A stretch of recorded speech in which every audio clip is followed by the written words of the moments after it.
John, so we're here. We finished the introduction, and now we're doing an actual chapter of The Glory of the Lord at Theological Aesthetics, Volume 1. I gather it's Volume 1 of 5, Seeing the Form.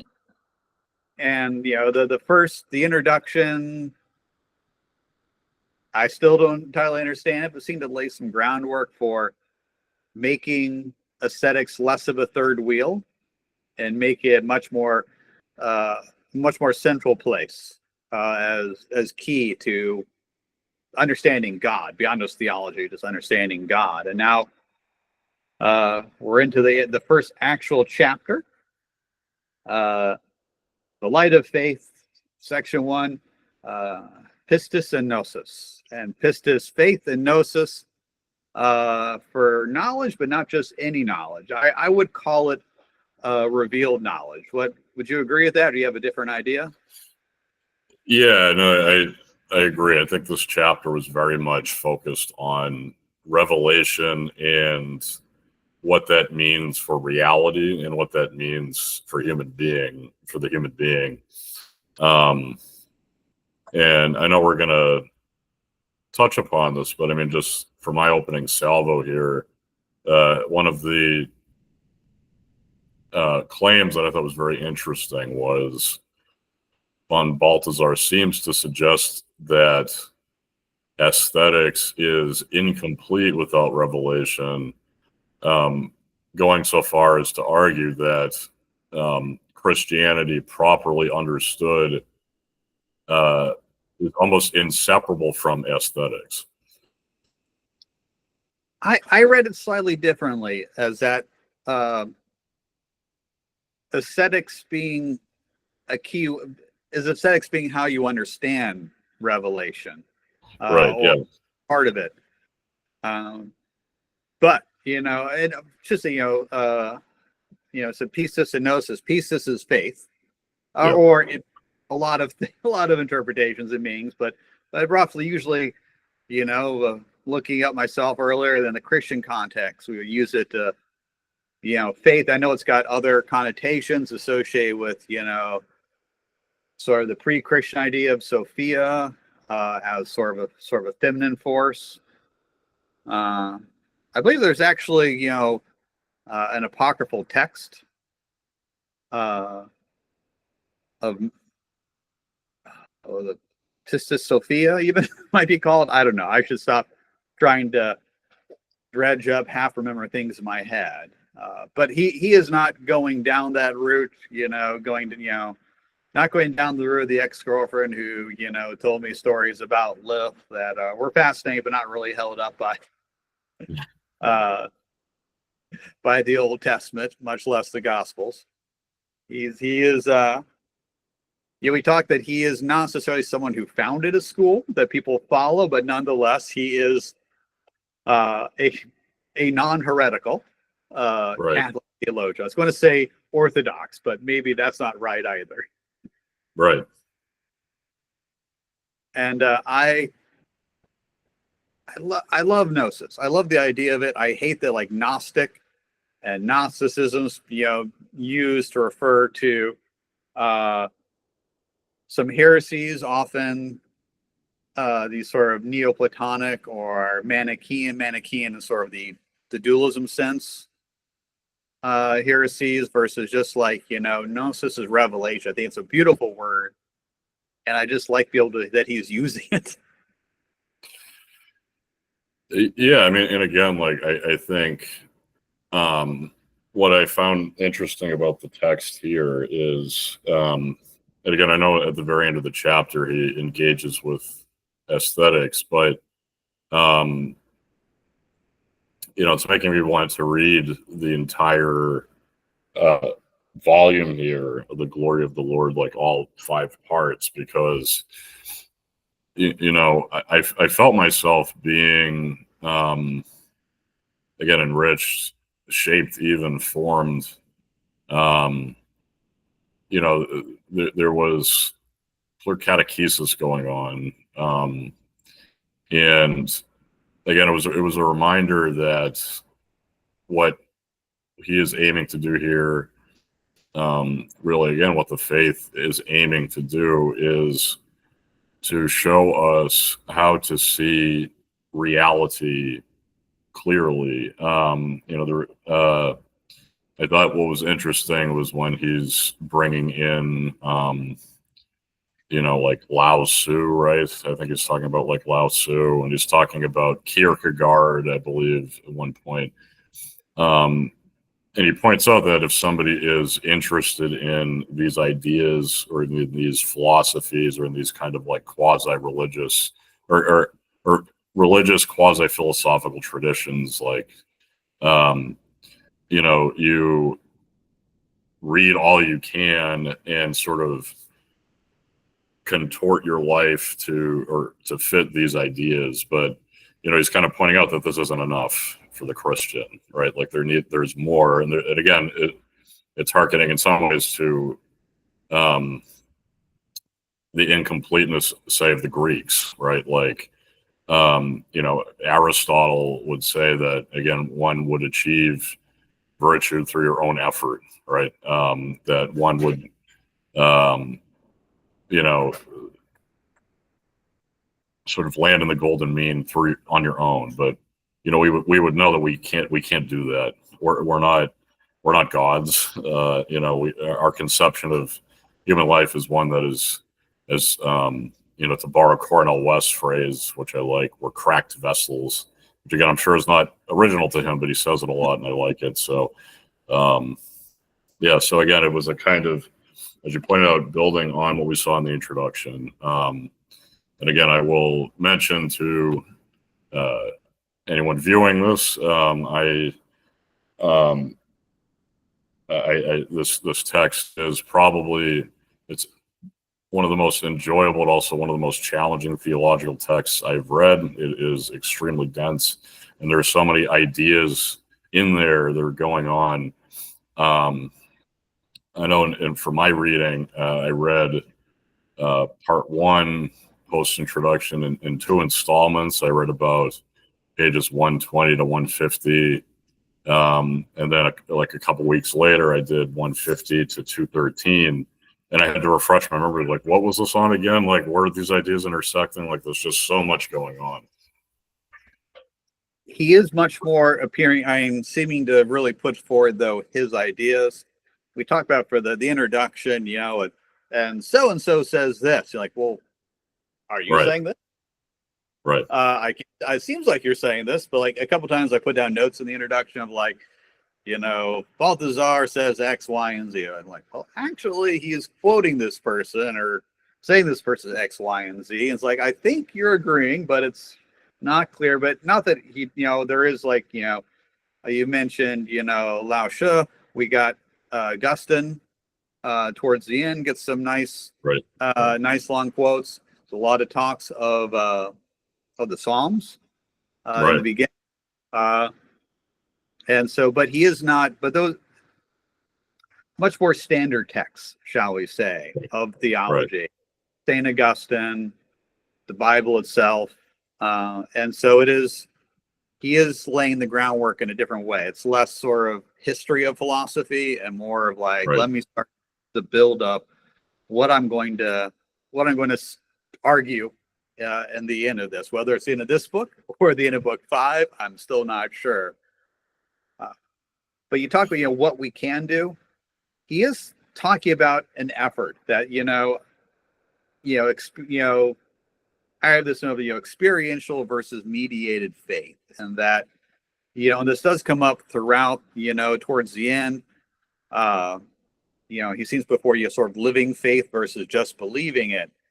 But that we do need to kind of work through it.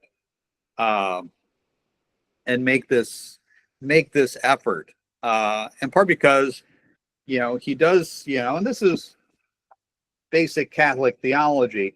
I'm looking at page 138 of my copy.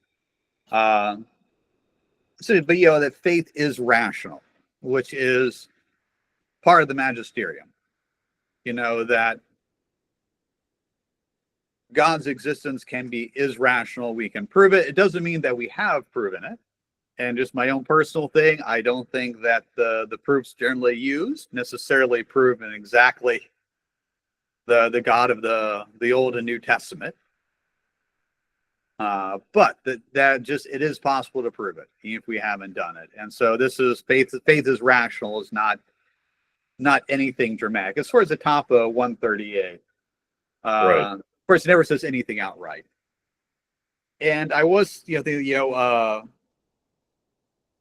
sort of faith through gnosis, or faith and gnosis. I'm not entirely sure, but it also, by putting faith as rational, gnosis, this sort of revealed knowledge, is not, it's mystical, but it's not irrational.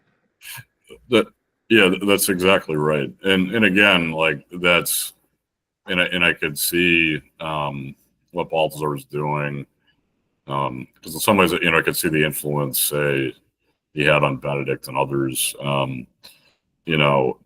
Revelation speaks to human reason, and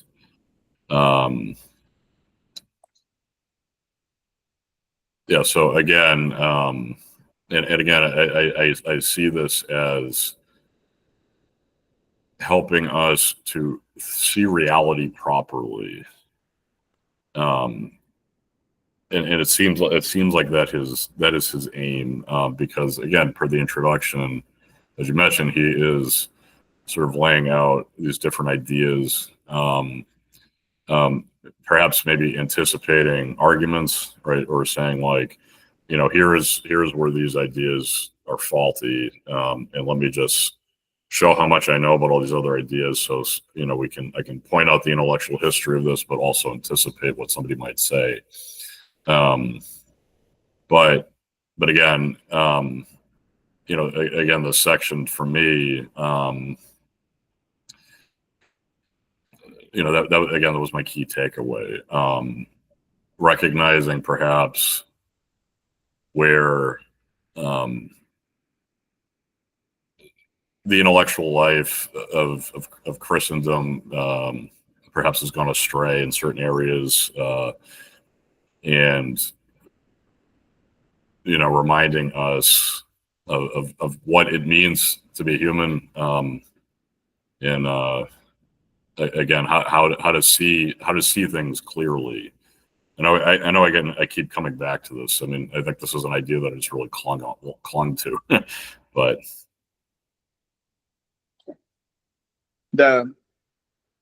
He got, I mean, there is a term that he uses a lot in this chapter, light, which reminds me of form. In the introduction, we wrestled with form because we read such a dense philosophical book. You hear the word form, you think Platonic forms, and then we kind of agree that's not what he's talking about. But sometimes it is, or may be, but definitely not. And here, light seems to be the form of this chapter. And one of the earlier references to light, so 141 towards the bottom, then we may indeed make a clear distinction methodologically between the field of what man can attain on the basis of the light of his own reason and what has become accessible to him on the basis of revelation alone.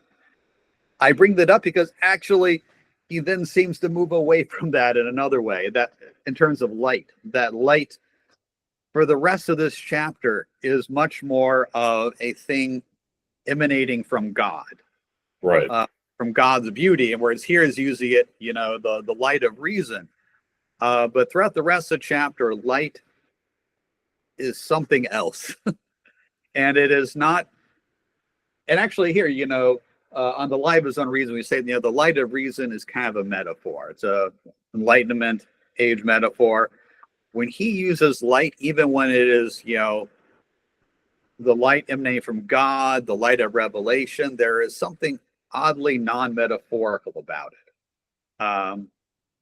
And so that's why I call light the form of this chapter, because its use is not always clear to me, what he's doing, but it's clearly super, super important to what he is attempting. Right.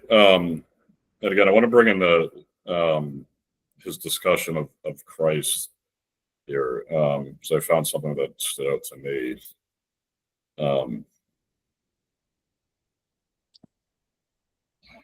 So this is on the bottom of 175 to 176.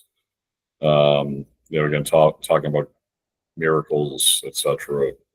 And then he says, what convinces man about the subjective nature of faith is that God appears to him externally in history. The believer cannot dissolve the subjective form by assimilating it into himself in an interior existential sense, nor can he ever succeed in verifying the Jesus of history into a mere Christ of faith.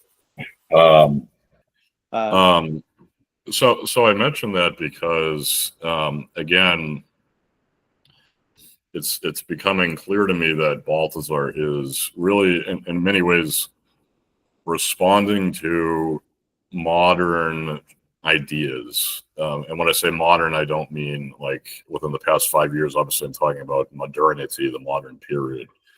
There have been a variety of trends within a Christendom, outside of it, that attempts to flatten our understanding of human beings, of God, of reality, of all of these things.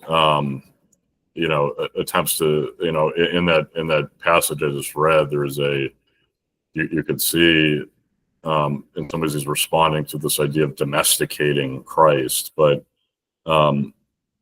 Christianity, Catholicism, properly understood, is something other.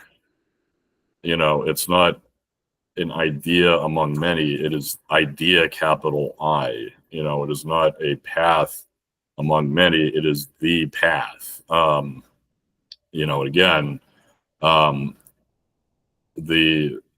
elsewhere in the chapter, again, he's reminding us that there is something about this that speaks to the human person because it is made to speak to us. Again, and again, we are able to really encounter the depth of our being through God's revelation, ending in the person of Christ, who is God, who is the final revelation.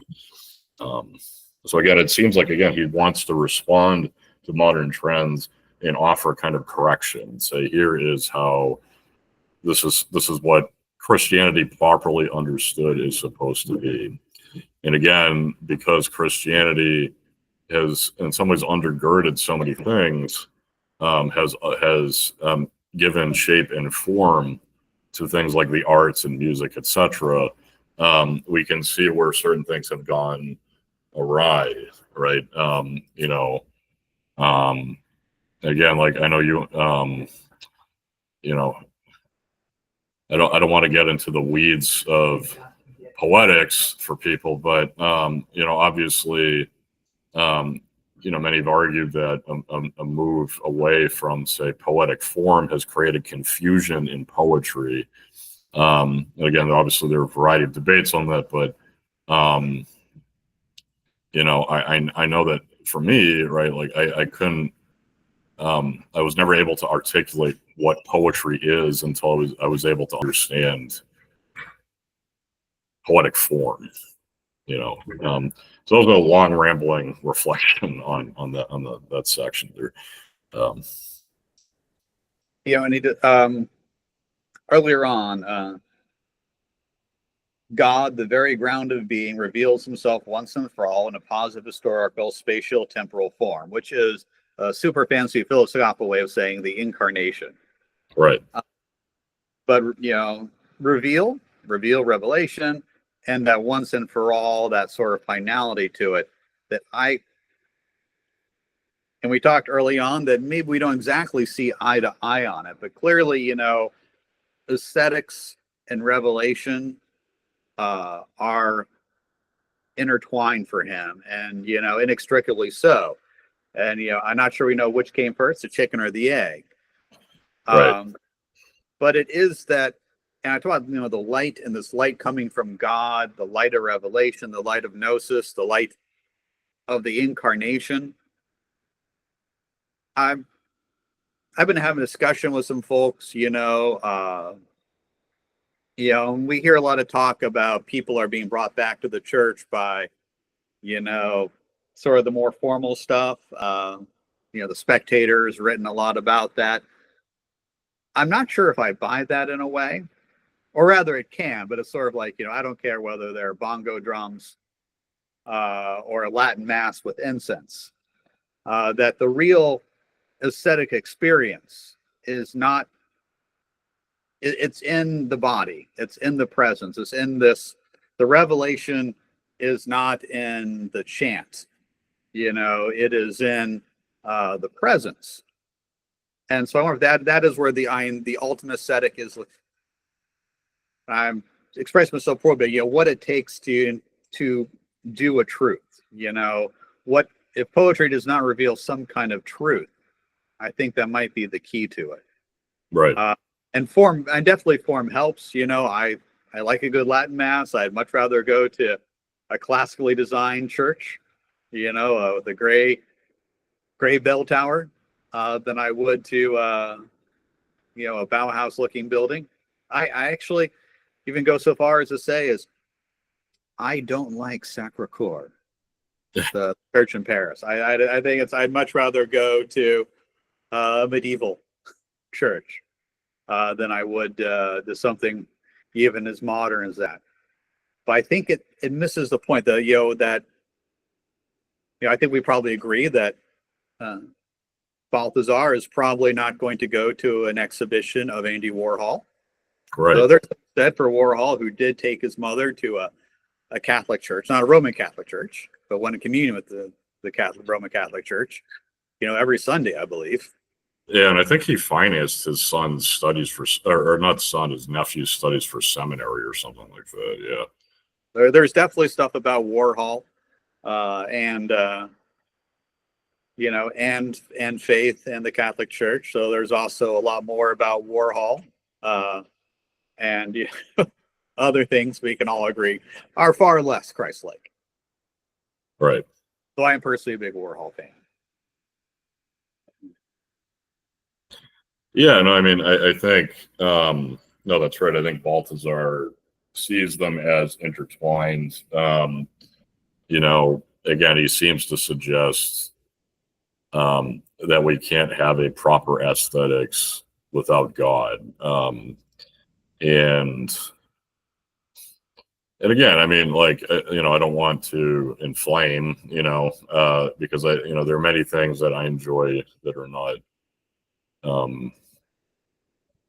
faith-based or anything, but I do kind of wonder. I mean, when we look at the sort of history of ideas of arts and letters, etc.,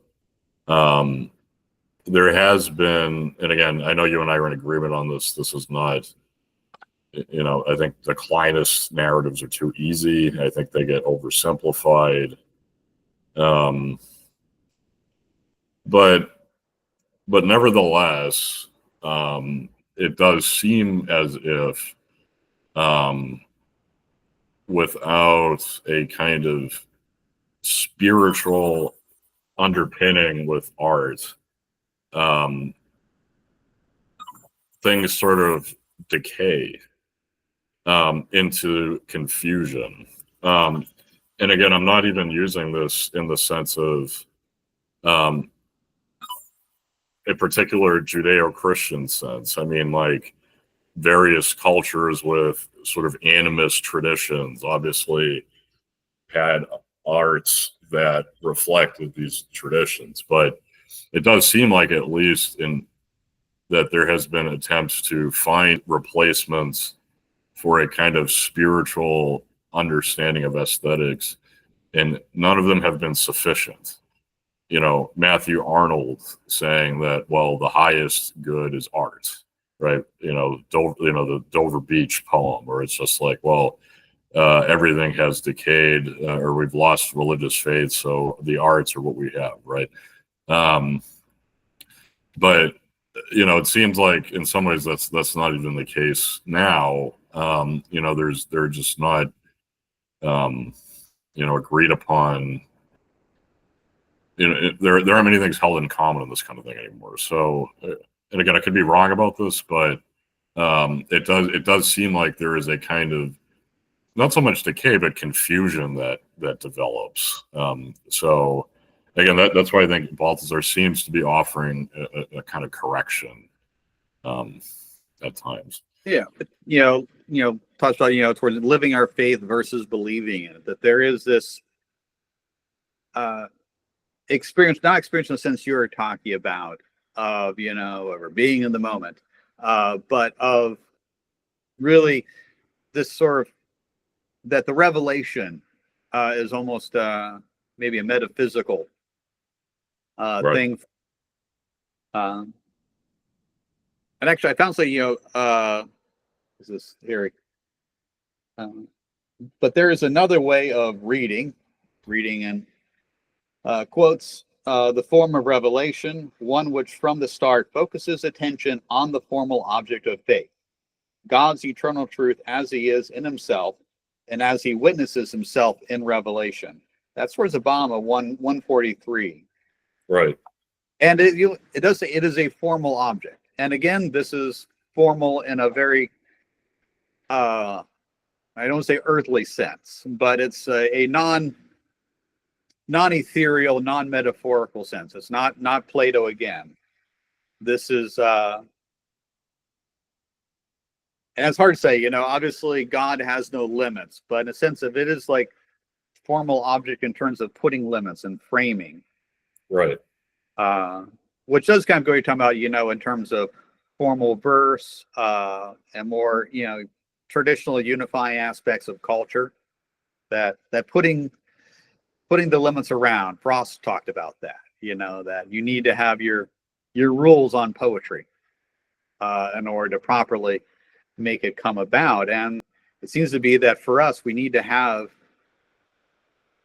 these rules on ourselves to properly experience revelation. Yeah, and again, I mean, I'm just looking at a few sections here. Again, about properly seeing, the final section here on 211, the God who becomes man in order to die and to rise is the only glory of God's that is manifested in the world. Christ is God's total doxa, which dwells within him corporally. From Christ's insoluble form, his glory sheds its light in the cosmos. So again, recognizing that reality, again, is reflective of creation and is ordered to it. But there's something else too. I mean, like, again, it seems like, again, bringing in various figures like Augustine and others, there's a sense of properly reading or understanding scripture. So I remember, there's a section there where I can't find it right now, but there's a section where I remember he talks about the historical critical method of reading scripture and everything. And again, I mean, I can see some of these things firsthand.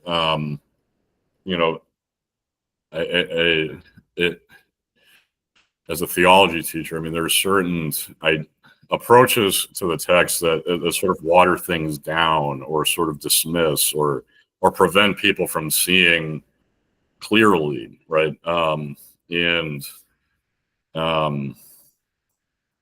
Yeah, so again, I mean, I want to keep coming back to this idea that he is correcting approaches. I mean, I do kind of wonder, I know Balthasar was a Jesuit at one time, and again, I'm not anti-Jesuit at all by any means. I want to get that out there.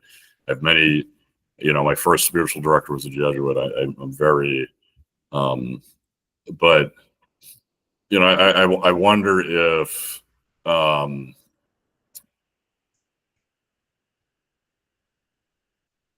know he left the Jesuits. I wonder if there was maybe in some ways was he perhaps reacting against Ignatian approaches to things. Like I'm not, like I'm very interested. I guess I'm interested in seeing where this goes ultimately, and how it does or does not correspond with Ignatian spirituality. Yeah, what Right. might have pushed him away. And that section point in 211, that's like light comes up constantly. There's light and radiance, and sometimes it is everything, and sometimes it's only a tool. Again, sometimes, and we're dealing with the translation, of course. And so the original German, perhaps he uses some of those semi-made-up German words, Right. that make it much more specific, that just don't go very well here. But there is, that light. It is the difficult. It is most important word and the most unclear word in a way. Like what 146 down towards the bottom.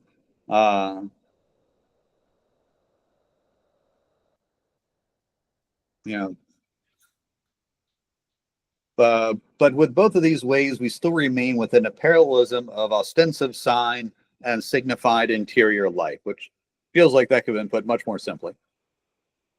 But anyway, this dualism can be abolished only by introducing the thought forms and categories of the beautiful. The beautiful is above all of form, and the light does not fall on this form from above or from outside, but rather it breaks forth from the form's interior. Species and lumen and beauty are one. That this is the beginning of, this sounds very Neoplatonic to me. Right. Something that Neoplatonic immanence, but something he brought up in the interesting, the introduction, beauty as this necessary bridge to take us the final step. Yeah. No, and again, this section here, to kind of continue, visible form not only points to an invisible, unfathomable reality, mystery.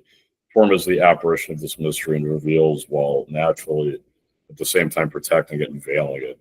Both natural and artistic form has an exterior which appears in an interior depth, both of which, however, are not separable in the form itself. The content, Gehalt, does not lie behind the form, Gestalt, within it. Whoever is not capable of seeing and reading the form will, by the same token, fail to perceive the content. Whoever is not illumined by the form will see no light in the content either. We must understand that by thus appealing to aesthetic reason and union with theoretical and practical reason, but we're not taking sides with Greek thought as opposed to Hebraic and biblical thought. And again, I mean, it seems to be, he seems to be suggesting the importance of, again, the proper sight and looking at creation, looking at retaining a kind of natural or a wonder in looking at things. And again, recognizing, I think, that the aesthetic should point to something beyond itself, namely God. So again, this is recovering of a proper sense of sight. I mean, I guess it's sort of like, a story I often share to students. It reminds me of this. That, in fact, that Jesuit spiritual director I used to see, said, how has God been in your life today? And I was very young, so I just didn't fully understand certain things yet. I mean, I still don't. I mean, I found that the deeper I go into my faith, I mean, there are things I don't know. I mean, that old maxim of, like, the older you get, the less you feel like you know. I mean, I agree with that, but I had sort of understood that if you didn't have some sort of extraordinary event like Paul being knocked off the horse, then you couldn't, you weren't encountering God in any way. And I remember telling him, I said, I didn't do anything today. I just went to Chipotle and had a burrito. And he said, well, you should be thankful for that burrito.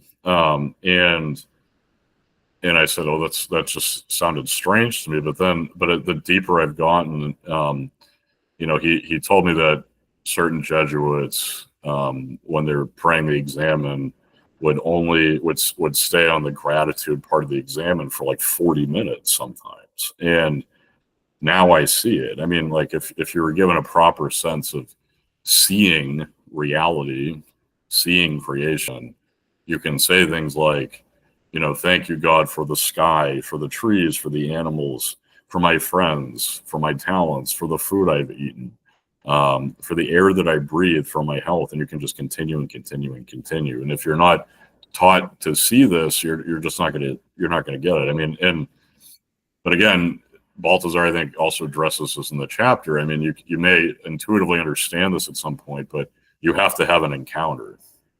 And that kind of encounter will change how you see things. I met somebody at my sister's wedding who has an MTS, and he seems to have he and I really hit it off. We had a lot of great conversation, but he seemed to and he appreciated Catholicism, but he had a theology degree from a secular perspective. So he just looks at religion from a secular mindset, which is fine. I mean, people do that, but it shows the importance of encounter, the importance of revelation for properly seeing and ordering yourself to seeing well. When I first started doing RCIA, Roman Catholic Initiation as an adult, I was taking the classes. My wife thought I was just kind of doing it for like purely educational purposes. She didn't quite understand what was happening to me at the time. So you talk about, someone who took theology almost as an anthropological experience. But, that encounter is revelation. I think that's clear from this chapter here. It is revelation. Exactly. Yeah. Revelation, I think, aesthetics is necessary. Whether revelation leads to aesthetics, whether aesthetics is necessary to understand it, and ultimately there should not be a contested meaning to revelation, to this gnosis. That it's not, something that you have. It's not like reading Finnegan's Wake and going, well, I think this means this. And we can argue about, the what Joyce's meaning there, or whether there's meanings beyond Joyce. For this revelation, there is a knowledge that we need to have. On 199, the middle paragraph, he starts with Augustine, and he mentions reading, which you had brought up earlier in the passage you read. And of course, Augustine and reading are so closely intertwined. We think of from the Confessions, pick up and read, pick up and read. Now, he's not quoting this, but,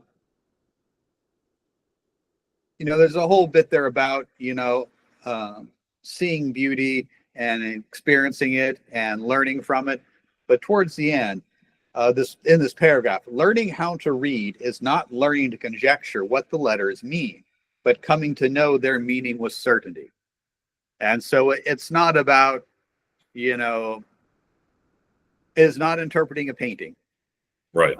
Not looking at a Jackson Pollock painting and trying to figure out what it means. It is, these things have a meaning, and that we need to know them for certain. And, he goes on the next part. This is why Thomist speaks repeatedly of an evidential force of the signs, which for him is objective, even though at the same time the light of faith is required. So objectivity, certainty are not opposed to gnosis. I think this is why I love what he's doing here, that this sort of reclaiming of gnosis, that this is not some sort of wishy-washy, I think I've got an idea. There is a truth behind what the revelation is, that we should be able to get. It is rational. It is there. And the light of faith is required, at least for fallen man, for the perception of this objective reality. Which then also goes back to, that that we need is that aesthetics is necessary for revelation to be completed, which by understanding that, this is in our fallen states, we need this light, we need this aesthetic experience, but at the same time, in other places, this light, this beauty, this aesthetic experience is not, I won't say subjective, but it's higher than just something there for fallen man, that it's something at a higher plane that, again, it could be, translation, but he does seem to kind of this light word just wavers for me sometimes. Yeah, and again, I mean, it's and again, we have to wonder, like we've talked about, how much of this is a translation thing. But again, I mean, just with in terms of aesthetics, it seems like he's, particularly again, the form of talking about beauty, etc. Recognizing what the beautiful points to, right? And because again, I mean, I think when we look at sight and the imagination and everything, I mean, somebody could say, well, it's a beautiful sunset and stop there, right? Like he wants us to kind of get ourselves beyond that. We do that through revelation. But yeah, sight is important. His idea of beauty, of aesthetics, is really connected to the sense of sight or metaphors of sight. Even when he talks about reading, right, it is, said, seeing the letters. Let me go back to that. Learning how to read is not learning to conjecture what the letters mean, but coming to know their meaning with certainty. So seeing the letters, it's not, it's poetry. It's not an oral tradition. right. If it's written, it is like it's something visual on a page. It is sight that we see, we experience by sight. I'm not quite sure what that is going to entail further on, or it could just be, his own particular thing, that he is a visual learner, Right, or a visual kind of guy, which I probably am too. I love music. I love classical music and jazz. I don't have the finest ear. yeah, and I just, yeah, it is very visual, which maybe is why light is used so often. And I think, and the idea of God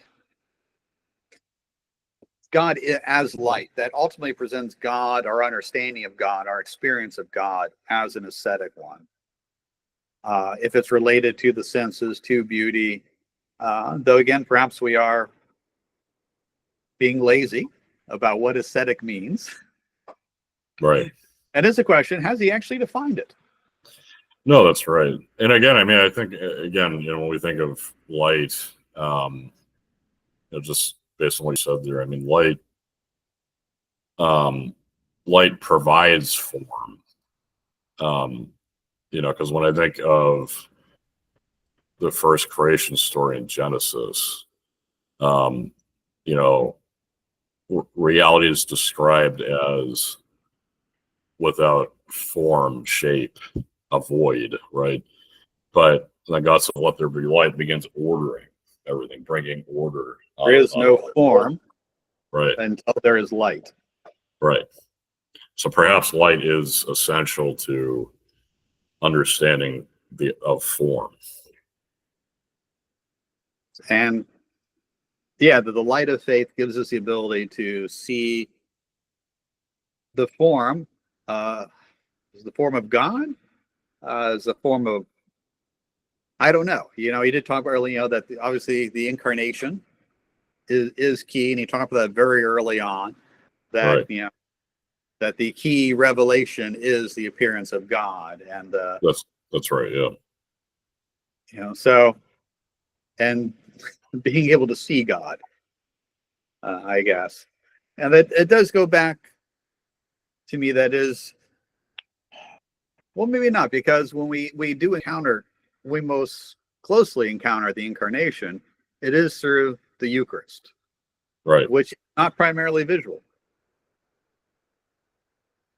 It No. is, Right. it is, Yeah. Right.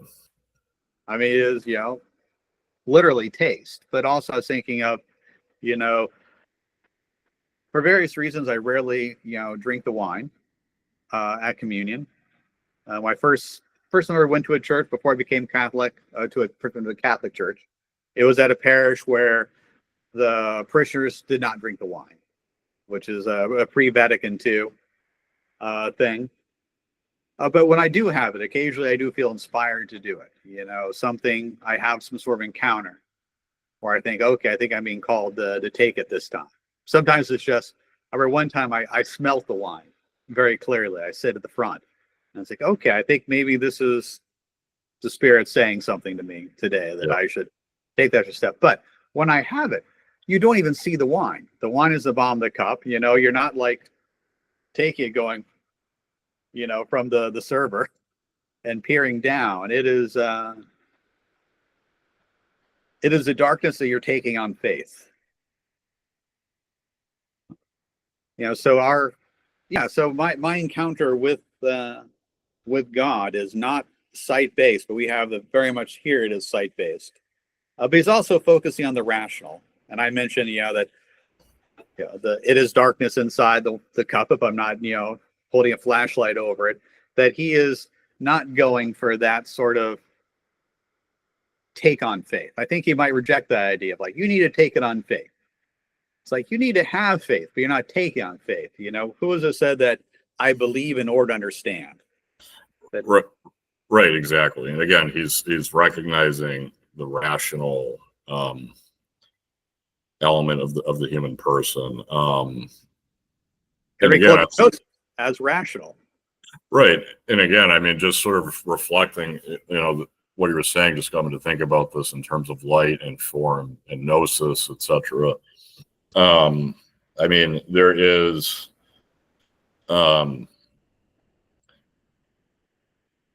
again, I don't want to be dismissive. I'm not saying this to be dismissive, but we know that in certain Christian traditions, there is a sort of literalism. There's a lack of wrestling with things, and that would be alien to us to not have that. But I think when we look at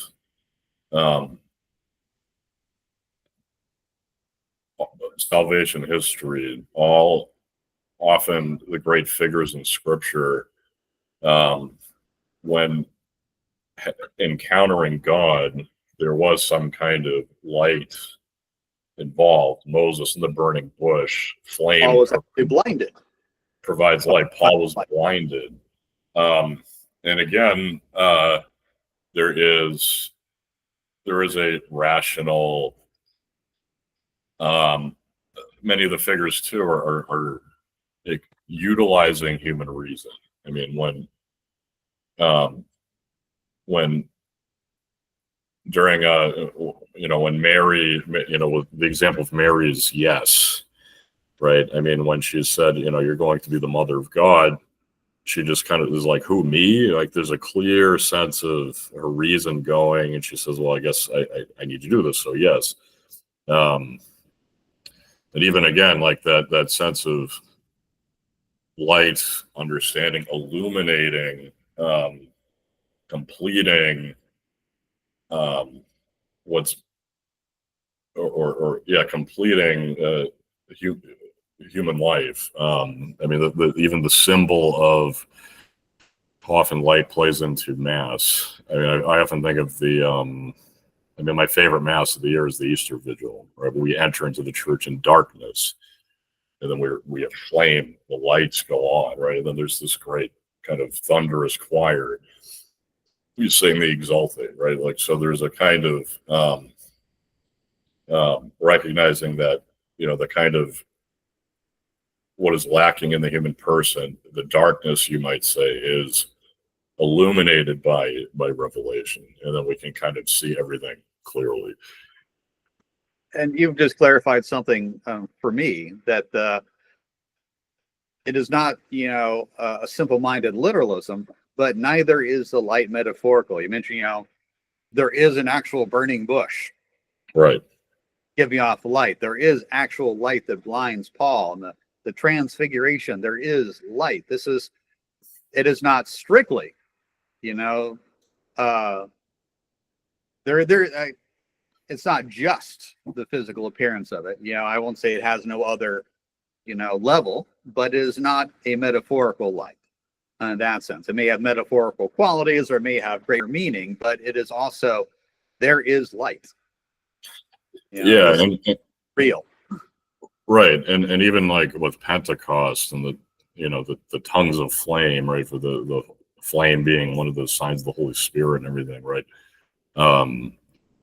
Again, this sort of illuminates and completes, right? Like obviously bystanders at first are like, these people are drunk, what are they doing, right? But then people are taken aback because now people the apostles can all speak and understand different languages. There's a kind of illumination that goes on, a kind of knowledge. And again, even like Peter becoming, having the kind of confidence to speak clearly to people, to preach and everything.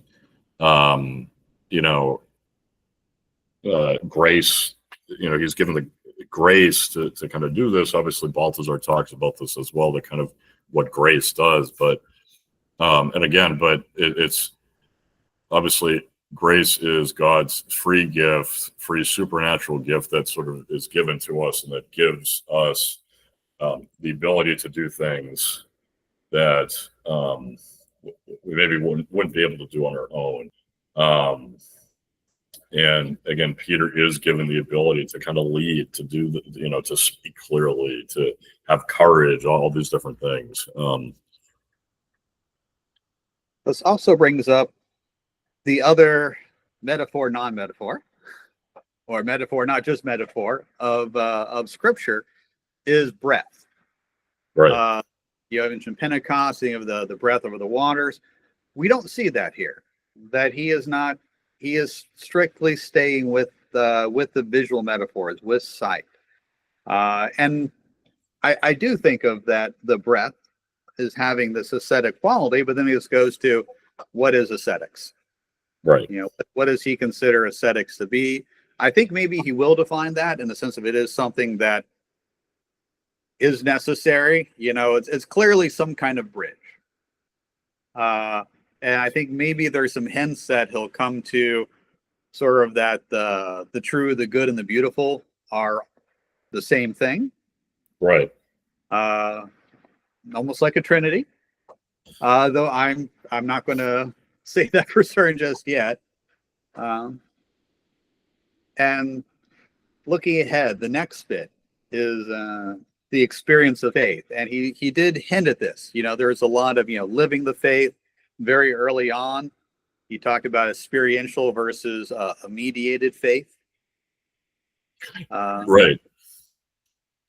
And I think we may get in this next section a clearer sense of aesthetics and what he's aiming to do, because aesthetics obviously is a visual thing, but it's one we experience as well, right? Like we see, and in that sight we experience, right? Because like I can,